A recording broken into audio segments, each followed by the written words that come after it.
ഉൾപ്പെടെയുള്ള സംഘമായിരിക്കും തുടർന്നുള്ള അന്വേഷണം. അതായത് സിദ്ദിഖിനെ ചോദ്യം ചെയ്യുന്നതിനെ തൊട്ട് മുൻപ്, അതായത് SIT തന്നെയായിരിക്കും, പ്രത്യേക അന്വേഷണ സംഘത്തിൽ ഉൾപ്പെട്ടവർ തന്നെയായിരിക്കും ഈ പ്രതികളെയെല്ലാം, അതായത് നടന്മാർ ഉൾപ്പെടെ കഴിഞ്ഞ ദിവസങ്ങളിൽ രജിസ്റ്റർ ചെയ്ത കേസുകളിൽ ഉൾപ്പെട്ട എല്ലാവരെയും ചോദ്യം ചെയ്യുക എന്ന് വ്യക്തമായിട്ടുണ്ട്. അപ്പോൾ അതിനു മുന്നോടിയായി ഈ സാഹചര്യ തെളിവുകൾ, ഇവരെ ചോദ്യം ചെയ്യുന്നതിലേക്ക് ആവശ്യമായ രേഖകളെല്ലാം തന്നെ ശേഖരിക്കുകയാണ് ഇപ്പോൾ ഓരോ ലോക്കൽ സ്റ്റേഷനുകളിലെയും പോലീസ് സംഘം, അല്ലേ?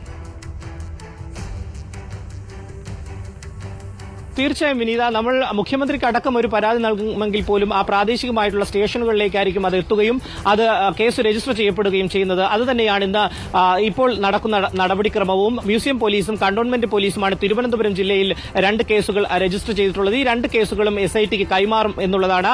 ചോദ്യം ചെയ്യൽ അടക്കമുള്ള നിർണായക നീക്കങ്ങൾ നടത്തുന്നത് SIT ആയിരിക്കും, ഇൻവെസ്റ്റിഗേഷൻ ടീം ആയിരിക്കും എന്നുള്ളതാണ്.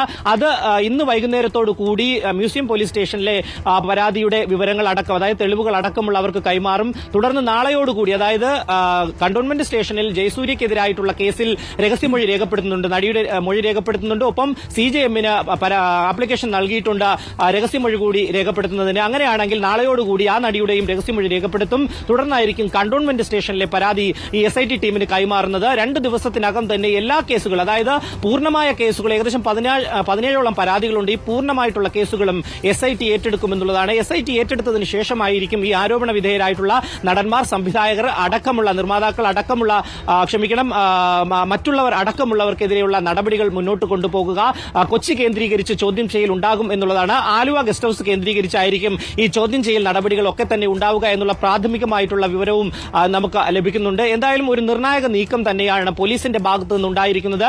ഈ ഹേമ കമ്മിറ്റി റിപ്പോർട്ടുമായി ബന്ധപ്പെട്ടുകൊണ്ട് വലിയ രീതിയിലുള്ള പ്രതിരോധത്തിൽ സർക്കാർ മുന്നോട്ട് പോകുമ്പോഴും അന്വേഷണ സംഘത്തിനെ ഉപയോഗിച്ചുകൊണ്ട് അതിനെ മറയ്ക്കുവാൻ വേണ്ടി, അല്ലെങ്കിൽ ബലപ്പെടുത്തുവാൻ വേണ്ടി വലിയ ഒരു ഇടപെടൽ നടത്തുന്നുവെന്ന് കാണിക്കാൻ വേണ്ടിയിട്ടുള്ള ഒരു നീക്കത്തിലേക്ക് സർക്കാർ പോകുന്നു എന്നത് കൂടിയാണ് നമുക്ക് എടുത്തു പറയേണ്ടത്. അത്തരം ഒരു നീക്കം തന്നെയാണ് പോലീസിന്റെ ഭാഗത്ത് നിന്ന് ഉണ്ടാകുന്നത്. കാരണം ഇന്നലെ വൈകുന്നേരത്തോടുകൂടി ഒരു മൊഴി, നടിയുടെ മൊഴി രേഖപ്പെടുത്തുന്നു. ഇന്ന് രാവിലെ തന്നെ തെളിവുകൾ ശേഖരിക്കുന്നു, നിർണായക തെളിവുകൾ ശേഖരിക്കുന്നെങ്കിൽ പോലും ആ തെളിവുകൾ പര്യാപ്തമല്ല. ഇത്തരമൊരു മാനഭംഗം അല്ലെങ്കിൽ ബലാത്സംഗം നടന്നു എന്നുള്ളതിന് തെളിവുകൾ ശാസ്ത്രീയമായി കൂടി ശേഖരിക്കേണ്ടതായിട്ടുണ്ട്. പക്ഷേ 8 വർഷത്തിന് മുമ്പുള്ള കേസായതുകൊണ്ട് തന്നെ ശാസ്ത്രീയ തെളിവുകൾ ശേഖരിക്കുന്നതിന് പരിമിതികളുണ്ട്. അതുകൊണ്ട് തന്നെ സാഹചര്യ തെളിവുകളുമായി പ്രധാനപ്പെട്ട കാര്യം, കൊച്ചി സ്വദേശിയുടെ പരാതിയിൽ ഇപ്പോൾ മറ്റു പ്രമുഖരായ പലർക്കെതിരെയും മുകേഷ് ഉണ്ട്, മുകേഷ് MLA, അതോടൊപ്പം ഇടവേള ബാബു, ജയസൂര്യ തുടങ്ങിയ പ്രമുഖർക്കെതിരെ, ഒപ്പം പ്രൊഡക്ഷൻ കൺട്രോളർമാർ അഡ്വക്കേറ്റ് ചന്ദ്രശേഖരൻ തുടങ്ങിയവർക്കെതിരെയൊക്കെ കേസെടുത്തിട്ടുണ്ട്, ബലാത്സംഗ കുറ്റം ഉൾപ്പെടെ ചുമത്തിക്കൊണ്ട്. ഈ സിദ്ദിഖിന്റെ കേസിൽ ഉള്ളതുപോലെ തന്നെ സമാന്തരമായ രീതിയിലുള്ള ഒരു അന്വേഷണം അവിടെയും നടക്കുന്നുണ്ടാകുമല്ലോ. അതും വർഷങ്ങൾക്ക് മുൻപുള്ള കേസാണ്. അത് ഏത് രീതിയിലായിരിക്കും? ഈ പറഞ്ഞതുപോലെ സെക്രട്ടേറിയറ്റിൽ വെച്ച് അവിടെ വെച്ചാണ് ഇത്തരത്തിൽ ജയസൂര്യ തന്നോട് മോശമായി പെരുമാറിയതെന്ന് ഈ നടിയുടെ മൊഴി, കൊച്ചി സ്വദേശിയായ നടിയുടെ മൊഴിയിൽ പറയുന്നുണ്ട്. അപ്പോൾ അത്തരത്തിലുള്ള വിവരശേഖരണത്തിന് ഒരു സർക്കാരിന്റെ അനുമതി ആവശ്യമുണ്ട്. പൊതുഭരണ വകുപ്പിനോട് നിലവിൽ തന്നെ ചില വിവരങ്ങൾ തേടിയിട്ടുണ്ടെന്നാണ് മനസ്സിലാക്കുന്നത്. അപ്പോൾ പഴുതടച്ചുള്ള ഒരു അന്വേഷണം, അതായത് എത്രയും പെട്ടെന്ന് വിവരങ്ങൾ ശേഖരിക്കുക എന്ന രീതിയിൽ തന്നെയാണ് SIT സംഘം മുന്നോട്ട് പോയിക്കൊണ്ടിരിക്കുന്നത്, അല്ലേ?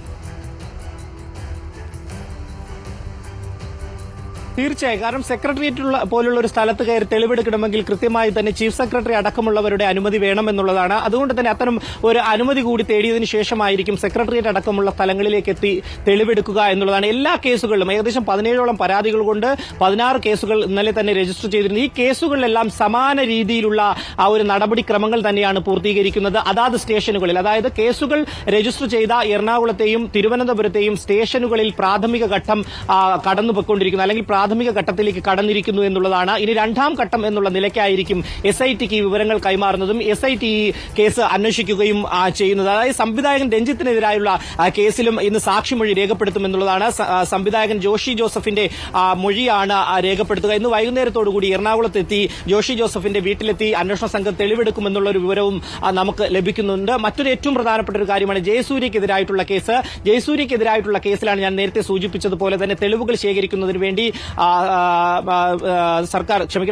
അന്വേഷണ സംഘവും മുന്നോട്ട് പോയിക്കൊണ്ടിരിക്കുന്നു എന്നുള്ളതാണ്. സെക്രട്ടേറിയറ്റിലടക്കം തെളിവുകൾ ശേഖരിക്കേണ്ടതായിട്ടുണ്ട്. ഒപ്പം 2008 തന്നെയാണ് ജയസൂര്യക്കെതിരെ ഒരു ആരോപണം, അല്ലെങ്കിൽ ജയസൂര്യ പീഡിപ്പിച്ചു സെക്രട്ടേറിയറ്റിൽ വെച്ചെന്നുള്ള ഒരു ആരോപണം നടിയുടെ ഭാഗത്ത് നിന്ന് വന്നിരിക്കുന്നത്. ആ നടിയുടെയും മൊഴിയും രേഖപ്പെടുത്തേണ്ടതായിട്ടുണ്ട്. അന്വേഷണ സംഘത്തിന്റെ ഭാഗത്ത് നിന്ന് മൊഴി രേഖപ്പെടുത്തിയിട്ടുണ്ട്. ഇനി രഹസ്യമൊഴി കൂടി അന്വേഷണ സംഘം രേഖപ്പെടുത്തുന്നു. ഇതിനുവേണ്ടിയാണ് തിരുവനന്തപുരം കോടതി CJMന് ഇത്തരത്തിലൊരു അപേക്ഷ നൽകിയിരിക്കുന്നത്. നാളെയോടുകൂടി ആ നടിയുടെയും രഹസ്യമൊഴി വനിതാ ജഡ്ജിന്റെ നേതൃത്വത്തിൽ ശേഖരിക്കുമെന്നുള്ള ഒരു വിവരവും ലഭിക്കുന്നുണ്ട്. ഇങ്ങനെ എല്ലാ രീതിയിലുള്ള പഴുതടച്ച അന്വേഷണവും ഈ രജിസ്റ്റർ ചെയ്യപ്പെട്ട കേസുകളിലെല്ലാം തന്നെ പഴുതടച്ച ഉള്ള ഒരു അന്വേഷണം തന്നെയാണ് സ്പെഷ്യൽ ഇൻവെസ്റ്റിഗേഷൻ ടീമിന്റെ ഭാഗത്ത് നിന്ന് ഉണ്ടായിരിക്കുന്നത്. പക്ഷേ എല്ലാ കേസുകളും പൂർണ്ണമായും സ്പെഷ്യൽ ഇൻവെസ്റ്റിഗേഷൻ ടീം ഏറ്റെടുത്തിട്ടില്ല എന്നുള്ളതാണ്. ഇന്നും നാളെയുമായി തന്നെ പൂർണ്ണമായും ഈ സ്റ്റേഷനുകളിലുള്ള കേസുകൾ FIR അടക്കമുള്ള കാര്യങ്ങൾ അന്വേഷണ സംഘത്തിന് കൈമാറുമെന്നുള്ളൊരു വിവരവും നമുക്ക് ലഭിക്കുന്നുണ്ട്. വിനിത, നടനും MLA-യുമായ M. മുകേഷ്, ഒപ്പം ജയസൂര്യ, ഇടവേള ബാബു, സിദ്ദിഖ്, ചലച്ചിത്ര അക്കാദമി മുൻ ചെയർമാൻ രഞ്ജിത്ത് ഉൾപ്പെടെയുള്ളവർക്കെതിരായ കേസുകളിൽ അന്വേഷണം ത്വരിതഗതിയിൽ നടക്കുകയാണ്. റിനു ശ്രീധർ വിവരങ്ങൾ നൽകിക്കൊണ്ടിരിക്കുന്നു. റിനു, രഞ്ജിത്തിനെതിരായ പരാതിയിൽ അല്ലെങ്കിൽ ആ കേസിൽ ബംഗാളി നടിയിൽ നിന്നുള്ള വിവരശേഖരണം അത് ഏത് രീതിയിലെങ്കിലും പൂർത്തിയാക്കാൻ കഴിഞ്ഞിട്ടുണ്ട്. ഒപ്പം ജോഷി ജോസഫ് ഉൾപ്പെടെയുള്ളവരുടെ മൊഴിയെടുക്കുമെന്നുള്ള വിവരങ്ങളും വരുന്നുണ്ടായിരുന്നു. ഇന്ന് തന്നെ അദ്ദേഹത്തിന്റെ മൊഴിയെടുക്കാനുള്ള ഒരു സാധ്യതയുണ്ടോ? ആ രീതിയിലുള്ള അന്വേഷണം എങ്ങനെയാണ് നടക്കുന്നത്?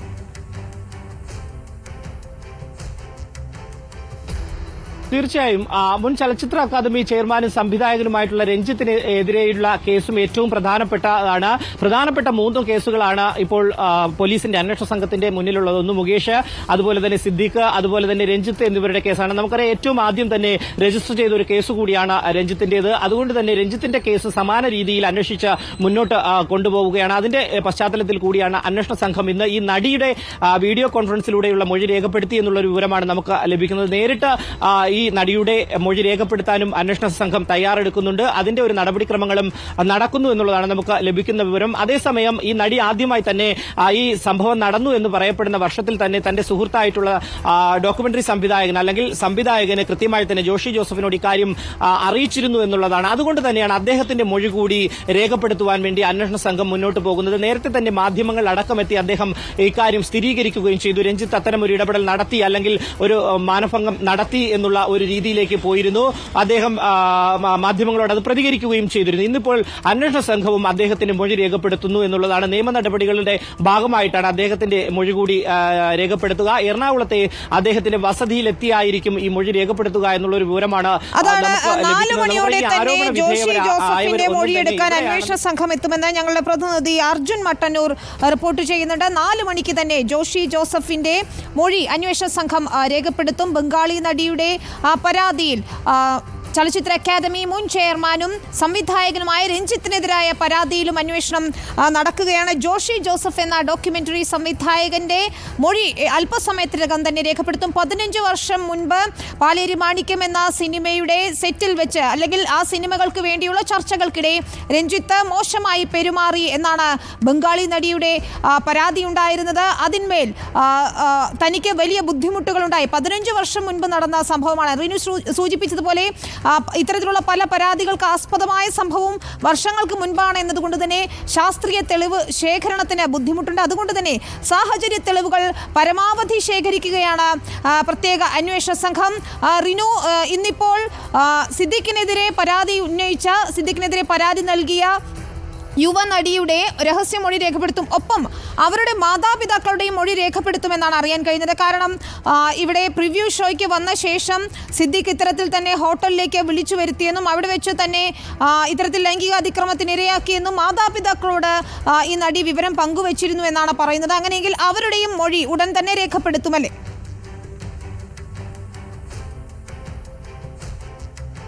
തീർച്ചയായും ഇന്ത്യ അന്വേഷണ സംഘത്തിന്റെ മുന്നിൽ പ്രാഥമിക അന്വേഷണ ഘട്ടത്തിന്റെ, അതായത് 1ാം ഘട്ടത്തിന്റെ ഒരു 2ാം ഘട്ടം എന്ന് വേണമെങ്കിൽ നമുക്ക് പറയാം. ഇനി തെളിവുകൾ ശേഖരിക്കേണ്ടത്, അല്ലെങ്കിൽ മൊഴികൾ രേഖപ്പെടുത്തേണ്ടത് 3 പേരുടേതാണ്. അതിൽ 2 പേരാണ് ഈ യുവനടിയുടെ മാതാപിതാക്കൾ. അന്ന് ഈ ഫിലിം റിവ്യൂവുമായി ബന്ധപ്പെട്ട് പ്രിവ്യൂവിന് ശേഷം ഇവിടേക്ക് എത്തിച്ചാണ് ഈ യുവനടിയെ മാനഭംഗത്തിന് ഇരയാക്കിയത് എന്നുള്ളതാണ് പോലീസിന് നൽകിയിരിക്കുന്ന മൊഴിയിൽ. ഇക്കാര്യം മാതാപിതാക്കളോട് പങ്കുവച്ചിരുന്നു എന്നുള്ളതാണ്. അതുകൊണ്ട് തന്നെയാണ് ഈ മാതാപിതാക്കളുടെ മൊഴി കൂടി പോലീസ് രേഖപ്പെടുത്തുന്നത്. മറ്റൊന്ന് ഏറ്റവും പ്രധാനപ്പെട്ടുള്ള ഒരു മൊഴി എന്ന് പറയുന്നത് സിദ്ദീഖിനൊപ്പം ഈ സ്ത്രീ ഉണ്ടായിരുന്ന അല്ലെങ്കിൽ യുവനടി ഉണ്ടായിരുന്ന സമയത്താണ് ഈ മസ്കറ്റ് ഹോട്ടലിലെ 2 ജീവനക്കാരെ സിദ്ദീഖ് ഭീഷണിപ്പെടുത്തിയിരുന്നു എന്നുള്ളത്, അവരോട് അപമര്യാദയായി പെരുമാറി എന്നുള്ള ഒരു മൊഴിയും ഈ യുവനടി തന്നെ പോലീസിന് നൽകിയിട്ടുണ്ട്. ആ മൊഴിയുടെ അടിസ്ഥാനത്തിൽ ആ ജീവനക്കാരെ കൂടി കണ്ടെത്തി അവരുടെ മൊഴി കൂടി രേഖപ്പെടുത്തുന്ന അത് ഏറ്റവും ഈ കേസിലെ പ്രധാനപ്പെട്ട നിർണായകമായിട്ടുള്ള ഒരു സാഹചര്യ തെളിവാണ് എന്ന് തന്നെ നമുക്ക് പറയേണ്ടി വരും. കാരണം സിദ്ദീഖും ഈ യുവനടിയും ഒരുമിച്ചുണ്ടായിരുന്ന സമയത്താണ് ഇവരോട് അപമര്യാദയായി അല്ലെങ്കിൽ ദേഷ്യപ്പെട്ട് സംസാരിച്ചത്, മോശമായി സിദ്ദീഖ് പെരുമാറിയത് എന്നുള്ളതാണ് ആ മൊഴിയിൽ പറഞ്ഞിരിക്കുന്നത്. അതുകൊണ്ട് തന്നെ ആ സ്ത്രീ അല്ലെങ്കിൽ ആ ജീവനക്കാർ അവിടെയുണ്ടോ, ഇപ്പോഴും ജോലി ചെയ്യുന്നുണ്ടോ, ഉണ്ടെങ്കിൽ അവരുടെ മൊഴി കൂടി രേഖപ്പെടുത്തുവാൻ വേണ്ടി അന്വേഷണ സംഘം തയ്യാറെടുക്കുന്നുണ്ട്. പ്രധാനമായും പ്രാഥമിക ഘട്ടത്തിലുള്ള പരിശോധനയുടെ അല്ലെങ്കിൽ മൊഴിയെടുപ്പുകൾ ഈ രീതിയിലായിരിക്കും മുന്നോട്ട് പോകുക. കൂടുതൽ അന്വേഷണത്തിലേക്ക് ലോക്കൽ പോലീസ് പോകുന്നില്ല എന്നുള്ളതാണ് മ്യൂസിയം. കണ്ടോൺമെന്റ് പോലീസ് സ്റ്റേഷനിലെ SHO ഉൾപ്പെടെയുള്ളവർ അല്ലെങ്കിൽ കണ്ടോൺമെന്റ് AC-യുടെ നേതൃത്വത്തിലുള്ള സംഘം പോകുന്നില്ല എന്നുള്ളതാണ്. ഇന്ന് വൈകുന്നേരത്തോടുകൂടി അല്ലെങ്കിൽ നാളെയോടുകൂടി തന്നെ SIT-ക്ക് ഈ കാര്യങ്ങളെല്ലാം തന്നെ അല്ലെങ്കിൽ ശേഖരിച്ച തെളിവുകൾ, FIR ഉൾപ്പെടെയുള്ള കാര്യങ്ങൾ ഈ സംഘം, പോലീസ് സംഘം ഇവർക്ക് കൈമാറും. അതിനുശേഷമായിരിക്കും നിർണായക ഘട്ടത്തിലേക്ക്, അന്വേഷണത്തിന്റെ നിർണായക ഘട്ടത്തിലേക്ക് കടക്കുക എന്നുള്ളതാണ്. അതായത് നിർണായക ഘട്ടം എന്ന് പറയുമ്പോൾ ഈ കുറ്റാരോപിതരായിട്ടുള്ളവരെ വിളിച്ചു വരുത്തി ചോദ്യം ചെയ്യുന്നത് അടക്കമുള്ള ഘട്ടങ്ങളിലേക്ക് കടക്കും. അങ്ങനെയാണെങ്കിൽ 2 ദിവസത്തിനകം തന്നെ സിദ്ദീഖ് ഉൾപ്പെടെയുള്ളവരെ വിളിച്ചു വരുത്തി ചോദ്യം ചെയ്യുന്ന നടപടികളിലേക്ക് പോകും. ഈ നടി ഉൾപ്പെടെയുള്ളവർ തെളിവുകൾ ഹാജരാക്കുന്നുണ്ട് എന്നുള്ളതാണ് നമുക്ക് ലഭിക്കുന്ന വിവരം. ആ തെളിവുകൾ കൂടി, കാരണം ഫോൺ സംഭാഷണങ്ങൾ അല്ലെങ്കിൽ മെസ്സേജുകൾ, വാട്സപ്പ് സന്ദേശങ്ങൾ ഉൾപ്പെടെയുള്ളവയായിരിക്കാം ഇവർ ഹാജരാക്കുക. മറ്റ് വീഡിയോ തെളിവുകളോ എന്തെങ്കിലും ഉണ്ടോ എന്നുള്ളത് അടക്കം തന്നെ നമുക്ക് വരുന്ന സമയങ്ങളിൽ മാത്രമേ ലഭ്യമാകൂ. ആ തെളിവുകളാണ് ഏറ്റവും നിർണായകമെന്ന് പറയുന്നത്. കാരണം സാഹചര്യ തെളിവുകൾ മാത്രമാണ് ഇപ്പോൾ ശേഖരിച്ചുകൊണ്ടിരിക്കുന്നത്.